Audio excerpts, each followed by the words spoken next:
I want to talk. You're infatuated with the comics, passionate about the live-action movies, and in love with the animated films, but you're wondering what is the best Batman animated movie. About who will end up killing who. While being the best is subjective, this list is based on what fans love in 3 major streaming services. You know that, don't you? What is your number 1 Batman animated movie? Let us know in the comments. Counting down, we begin with number 10, Batman: The Killing Joke. Just another classic example of a project with endless potential. The Killing Joke 1988 graphic novel was an absolute masterpiece. An opus that got to the core of Batman and the Joker's complex, dark, and nuisance relationship. The addition of the prologue that centers on Batgirl fails miserably. By shoehorning this subplot into this film, they were attempting to make Batgirl a strong female character that doesn't need assistance or approval from their male counterpart. We save lives every day. Strangers. And there's always enough time. Number 9. Batman: Death in the Family. Everyone says this is just a retelling of Under the Red Hood. But if you actually buy the movie, you'll realize that it's not. It's an interactive movie that lets you make choices and make the story go different ways, with other endings so completely different from the default Red Hood ending. We've done this dance for so long. Like The View? It's the only thing you'll catch tonight. Number 8. Batman: Hush. The central mystery is not as compelling as the comic it is based on, and as an adaptation it can be infuriating. The parts that echo the source material lack its punch, and the differences are jarring and don't necessarily add up to much. The depiction of the relationship between Bruce and Selina, however, is pretty much perfect and makes the film worth checking out.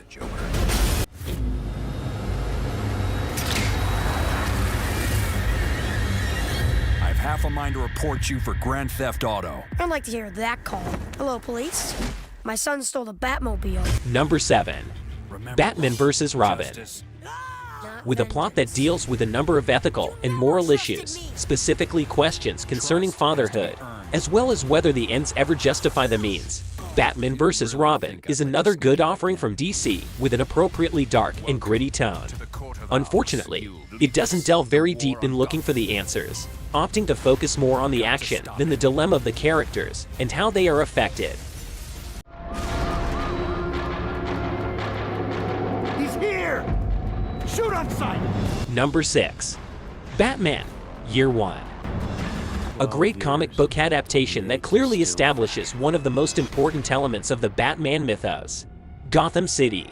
In this movie, Gotham becomes a character on its own, with corruption and impunity on every corner, the perfect setting for a vigilante dressed as a bat. Although the main character is not only Batman, but James Gordon as well, both trying to clean Gotham on their own way and with their own resources. Ultimately, this is a great animation with a solid new origin for Batman and Gordon that contains universal themes, such as corruption, impunity, and injustice. That's what makes it so appealing. If you want to go straight to the list, there's a link in the description. Do you know what my people call this past year?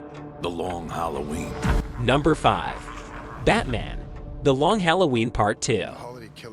The Long Halloween is a 2-part drama thriller with a hint of action.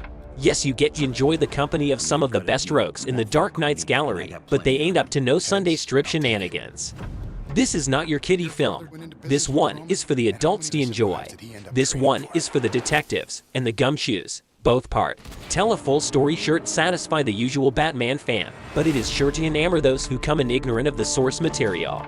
So if murder mysteries, thrills, drama, suspense are your things, Batman: The Long Halloween is a 2-part treat that I recommend to be enjoyed in one sitting. It all happened so fast. We have to stop them, Batman. Number 4. Batman vs. Teenage Mutant Ninja Turtles. An entertainingly solid crossover, being most unique and initially undemanding, from beginning to end with a perfect balance and ultimate justice for the characterization.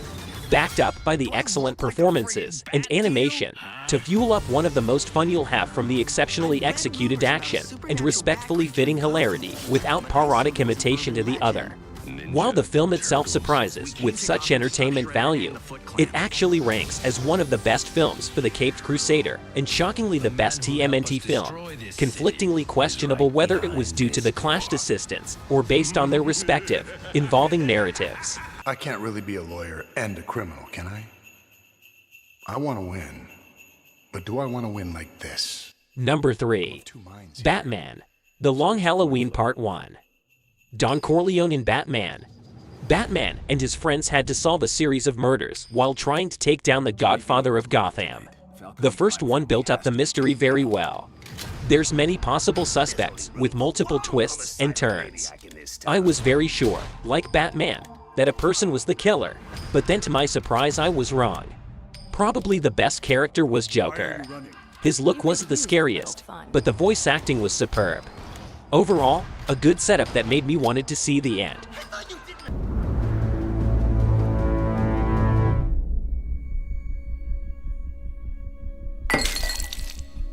I should never have allied myself with a madman. Number 2. Batman: Under the Red Hood. Great movie. Though the story does take some important liberties in relation to its source material, it still is a mostly faithful adaptation with good animation and a semi-strong voice cast, featuring Greenwood as a surprisingly good Batman, Patrick Harris as a solid Nightwing, and Ackles doing a great job as the Red Hood. Hideous slaying of a group last night, the latest in a brutal crime spree. Crime is at a record high in Gotham, and no one seems to be doing anything about it. Tonight also marks the 10th anniversary of the last sighting of the Batman. The time has come. Number 1. Batman: The Dark Knight Returns. These are scary times. Part 1 is great, and so is Part 2.